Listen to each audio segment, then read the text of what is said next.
ஆன்மீக சொந்தங்கள் அனைவருக்கும் வணக்கங்க. இன்னைக்கு நாம நம்மளுடைய சேனல்ல என்ன மாதிரியான விஷயங்கள் எல்லாம் பார்க்க போறோம் அப்படின்னு பார்த்தீங்கன்னா, ராசி சக்கரத்துல முதல் ராசி அப்படின்னு சொல்லக்கூடிய மேசராசி நேர்கள் அனைவருக்குமே இந்த ஜனவரி 13ஆம் தேதி பௌர்ணமி நடக்க இருக்கு. அதனால சில பல கிரகங்களுடைய மாற்றம் ஏற்படுது. இதனால உங்களுடைய வாழ்க்கையில சில பல விஷயங்கள்ல நடக்க போகுது. அந்த விஷயங்கள்ல என்ன அப்படிங்கிறத பற்றி இந்த வீடியோ பதிவுகளில் நம்ம தெளிவாக பார்த்து தெரிஞ்சுக்க போகிறோம். இந்த பதிவில் சொல்லப்படக்கூடிய அனைத்து விதமான தகவலுமே மீசராசி நேயர்களுக்கு பயன் தரக்கூடிய விஷயங்களாக தான் இருக்கக்கூடுங்க. ஸோ வீடியோவை ஸ்கிப் பண்ணாமல் தொடர்ச்சியாக பாருங்கள். மேலும் உங்களுக்கு முருகப்பெருமானை ரொம்ப ரொம்ப பிடிக்கும் அப்படின்னா இந்த வீடியோக்கு ஒரு லைக் பண்ணிவிட்டு உங்களுடைய ஆழ் மனதில் நிறைவேறாத விஷயங்கள் ஏதாவது இருந்தால் அதை வேண்டுதலாக நினைத்து கொண்டு நம்மளுடைய கமெண்ட் பாக்ஸில் பழனி ஆண்டவனுக்கு அரோகரா அப்படின்னு சொல்லிட்டு மறக்காமல் 3 முறை பதிவு பண்ணுங்கள். நீங்கள் இந்த சமயத்தில் அந்த முருகப்பெருமானை நினைத்து இப்படி ஒரு விஷயம் செய்யும்போது கண்டிப்பாக நீங்கள் என்ன விஷயம்லாம் நடக்கணும் அப்படின்னு சொல்லி வேண்டுதல் வைத்தீங்களோ அந்த விஷயங்கள் அனைத்துமே அவர் நிச்சயமாக நடத்தி கொடுப்பாரு. ஸோ நம்பிக்கையோடு இந்த ஒரு விஷயத்தை பண்ணி பாருங்கள். பொதுவாகவே மேசராசி என்பர்கள் எப்படிப்பட்டவங்களாக இருப்பாங்க அப்படின்னு பார்த்தீங்கன்னா, எண்ணற்ற நற்குணங்களை பெற்றிருப்பாங்க, அமைதியானவங்களாக காணப்படுவாங்க, ஒழுக்கம் உடையவங்களாக இருப்பாங்க, மனித நேயம் அப்படிங்கிறது இவங்களுக்கு ரொம்ப அதிகமாக இருக்குங்க. அது மட்டும் இல்லாமல் இரக்கம், மனித நேயம், உண்மையின் சொரூபமாக திகழக்கூடியவங்க தான் இந்த மேசராசி அன்பர்கள். அது மட்டும் இல்லாமல் இவங்க தர்மத்திலும் தலை சிறந்தவர்களாக காணப்படுவாங்க. மற்றவங்களுக்கு ஒரு உதாரணமாக வாழ்ந்து காட்டுவாங்க. வாழ்க்கை பற்றிய தனி சிந்தாத்தியத்தை வகுத்து அதன்படி இவங்க வாழ்வாங்க அப்படின்னு சொல்லப்படக்கூடிய ஒரு ராசி தாங்க இந்த மேச ராசி.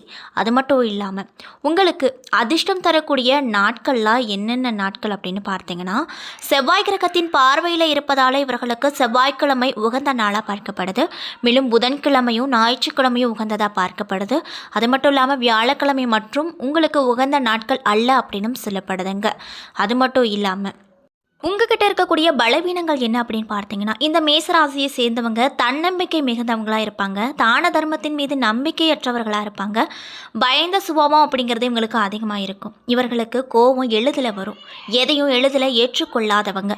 அது மட்டும் இல்லாமல் எப்பொழுதுமே யாருடனாவது சண்டை போட்டுக்கொண்டே இருப்பாங்க. இன்னும் சிலருக்கு பொறாமை குணம் அப்படிங்கிறது கொண்டவராக இருப்பாங்க. எப்பொழுதுமே தனது தவறை ஒப்புக்கொள்ளாதவர்களாகவும் காணப்படுவாங்க.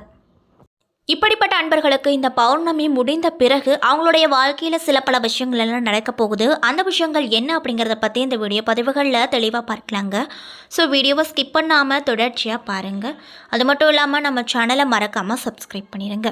கிரக நிலைகளை ஆராய்ந்து பார்க்கும்போது இந்த பௌர்ணமிக்கு பிறகு உங்களுக்கு என்ன மாதிரியான விஷயங்கள் நடக்க போகுது அப்படின்னு பார்த்தீங்கன்னா, உங்களுடைய ராசிநாதன் செவ்வாய் வக்ரம் பெற்று சஞ்சரிக்கிறாரு. மேலும் அஷ்டாதிபதியாகவும் செவ்வாய் விளங்குவதால் அவர் வக்ரம் பெறுவது உங்களுக்கு நிறைய விதமான சிறப்பான பலன்களை ஏற்படுத்த போறாரு. சென்ற மாதத்தை காட்டிலுமே உங்களுக்கு இந்த காலகட்டம் அப்படிங்கிறது நிறைய விதமான விஷயத்துல மாற்றத்தை ஏற்படுத்தி கொடுக்கும். அந்த மாற்றங்கள் கூட நன்மை தரக்கூடிய ஒரு விதத்துல தான் இருக்கக்கூடும். தொழில் ஸ்தானத்துல குரு பார்வை பதிவதால உங்களுக்கு என்ன மாதிரியான மாற்றம் கிடைக்கும்னு பார்த்தீங்கன்னா, தொழிலில் முன்னேற்றம் கிடைக்கும், புதிய ஒப்பந்தங்கள் லாபத்தை ஏற்படுத்தி கொடுக்கும். அதே நேரத்தில் ஆரோக்கியத்தில் கொஞ்சம் கவனம் தேவைங்க. மேலும் உத்தியோகத்தில் உங்களுக்குரிய அங்கீகாரம் அப்படிங்கிறது இந்த காலகட்டத்தில் நிச்சயமாக கிடைக்கும். அதில் எந்த ஒரு தங்கு தடையுமே இல்லை அப்படின்னு சொல்லப்படுது. மாத தொடக்கத்தில் கடகத்தில் சஞ்சரிக்கும் செவ்வாய் மகரத்தில் சஞ்சரிக்கும் சுக்கிரனை சப்தம பார்வையாக பார்க்கிறாரு. சுக்கிரன் சென்ற பிறகு அவரை அஷ்டம பார்வையாக செவ்வாய் பார்க்கிறாரு. இதனால் உங்களுக்கு என்ன மாதிரியான மாற்றம் இந்த பௌர்ணமிக்கு பிறகு நடக்க போகுது அப்படின்னு பார்த்தீங்கன்னா, நிறைய விதமான விஷயங்கள் உங்கள் வாழ்க்கையில் ஏற்படும். தொழில் ரீதியான முயற்சிகள் எதுவாக இருந்தாலுமே அதில் நல்ல ஒரு மாற்றம் அப்படிங்கிறது கண்டிப்பாக கிடைக்கும். மேலும் உங்கள் ராசிக்கு தனம், குடும்பம், களத்திரம் ஆகியவற்றிற்கு அதிபதியானவர் தான் இந்த சுக்கிர பகவான். அவரை மங்களகாரகன் அப்படின்னு கூட சொல்லுவாங்க. மேலும் செவ்வாய் பார்ப்பதால் குடும்பத்தில் மங்கள ஓசை கேட்க வழி பிறக்கும். புத்திர பேருக்கு காத்திருக்கக்கூடிய தம்பதிகளுக்கு நல்ல தகவல்கள் கிடைக்கும். குடும்பத்தில் ஒன்றுக்கு மேற்பட்டவர்களின் சம்பாதிக்கும் சூழ்நிலையும் பொருளாதாரத்தில் நிறைவு ஏற்பட போகுது. தங்கம், வெள்ளி மற்றும் ஆடை ஆபரண சேர்க்கை உண்டாகக்கூடும். அது மட்டும் இல்லாமல் உங்களுடைய ராசிக்கு விரையாதிபதியாகவும் பாக்கியாதிபதியாகவும் விளங்கக்கூடிய குரு பகவான் இந்த மாதம் முழுவதும் வக்ரம் பெறாரு. எனவே நன்மையும் தீமையும் கலந்த பலன்களே உங்களுக்கு கிடைக்கும். குறிப்பாக விரையாதிபதி வக்ரம் பெறுவதால் விரயத்திற்கேற்ற வரவு வந்து கொண்டே இருக்கும். அதே நேரத்தில் பெற்றோர் வழியில் சில பிரச்சனைகளை சந்திக்க நேரிடும் அப்படின்னு சொல்கிறாங்க.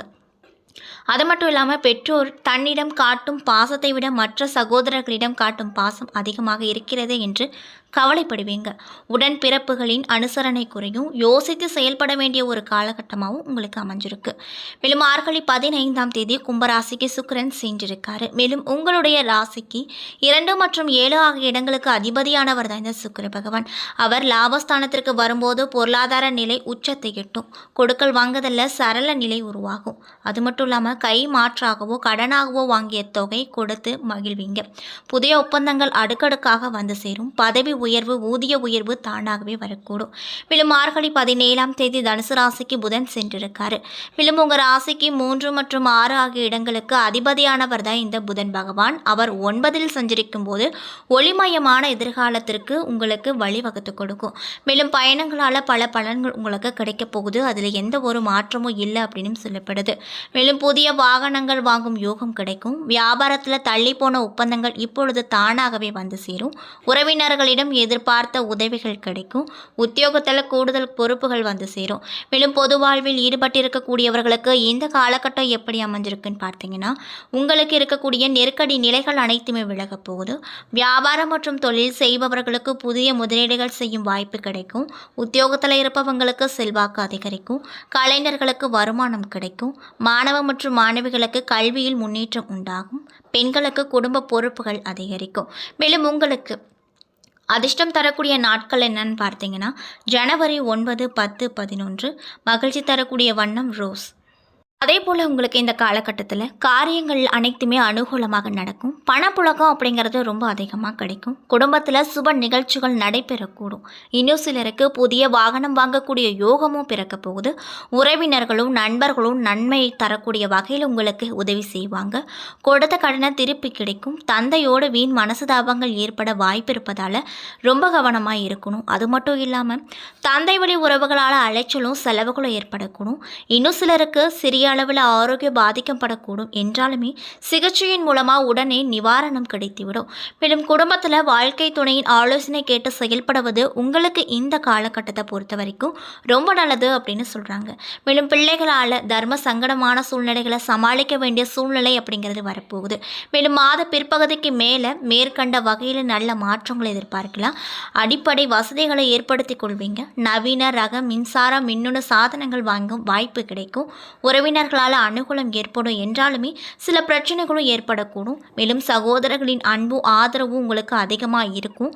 இதனால் ரொம்பவே சந்தோஷமாக நீங்கள் காணப்படுவீங்க. மேலும் அலுவலகத்தில் பணி சுமை அதிகரிக்கும். என்றாலுமே சக ஊழியர்களின் உதவியால் உற்சாகமாக செயல்பட முயற்சி எடுப்பீங்க. மேலதிகாரிகள் உங்களுக்கு அனுசரணையாக நடந்து கொள்வாங்க. தொழில் மற்றும் வியாபாரத்தில் எதிர்பார்த்த லாபம் அப்படிங்கிறது அதிகமாக கிடைக்கும். பற்று வரவு சுமூகமாக கிடைக்கும். மறைமுக போட்டிகளை முறியடிப்பீங்க. சக வியாபாரிகளோடு இணக்கமாக பழகுவது ரொம்ப நல்லது. மேலும் குடும்பத்தை நிர்வகிக்கக்கூடிய பெண்மணிகளுக்கு சற்று சிரமங்கள் ஏற்பட்டாலுமே பெரிய அளவில் பாதிப்பு எதுவுமே இருக்காது. அந்த அளவுக்கு தான் இந்த பௌர்ணமிக்கு பிறகு உங்களுக்கு நடக்க போகுது அப்படின்னு சொல்கிறாங்க. மேலும் அலுவலகத்திற்கு செல்லும் பெண்மணிகளுக்கு அலுவலகத்தில் பணி சுமை அப்படிங்கிறது ரொம்ப ஜாஸ்தியாக இருக்கும் அப்படின்னு சொல்கிறாங்க. மேலும் உங்களுக்கு சந்திராஷ்டம தினங்கள் 27 மதியம் முதல் 28, 29 பின்னிரவு வரை. அதிர்ஷ்டம் தரக்கூடிய எண்கள் 4, 7, 9. வழிபட வேண்டிய தெய்வம் சூரியன் தட்சிணாமூர்த்தி. செய்ய வேண்டிய பரிகாரம் ஞாயிற்றுக்கிழமை நாட்களில் சூரியனுக்கு செம்பருத்தி மாலை அணிவித்து அர்ச்சனை செய்வதும் ஆதித்ய இருதயம் பாராயணம் செய்வதும் நன்மையை கொடுக்கும். மேலும் சங்கடஹரா சதுர்த்தி அன்று விநாயக பெருமானுக்கு அருகம்புல்லால் அர்ச்சனை செய்து வர உங்களுக்கு இருக்கக்கூடிய சிரமங்கள் அனைத்தும் குறையக்கூடும் அப்படின்னு சொல்லப்படுதுங்க. என்ன நண்பர்களே, இந்த வீடியோ பதிவுகளில் நாம் மேசராசி நேயர்கள் அனைவருக்குமே ஜனவரி 13ஆம் தேதி அன்று பௌர்ணமி நடக்க இருக்கு. அந்த பௌர்ணமிக்கு பிறகு கிரகங்களுடைய அமைப்பு அப்படிங்கிறது மாறுது. அதனால் உங்களுக்கு என்ன மாதிரியான விஷயங்கள்லாம் நடக்க போகிறது என்பதை பற்றி தெளிவாக இந்த வீடியோவில் பார்த்துருப்போம். இந்த பதிவில் சொல்லப்பட்டிருக்கக்கூடிய அனைத்து விதமான தகவலுமே மேசராசி நேயர்கள் அனைவருக்குமே பயன் தரக்கூடிய விஷயங்களாக தான் அமைய பெற்றிருக்கும்.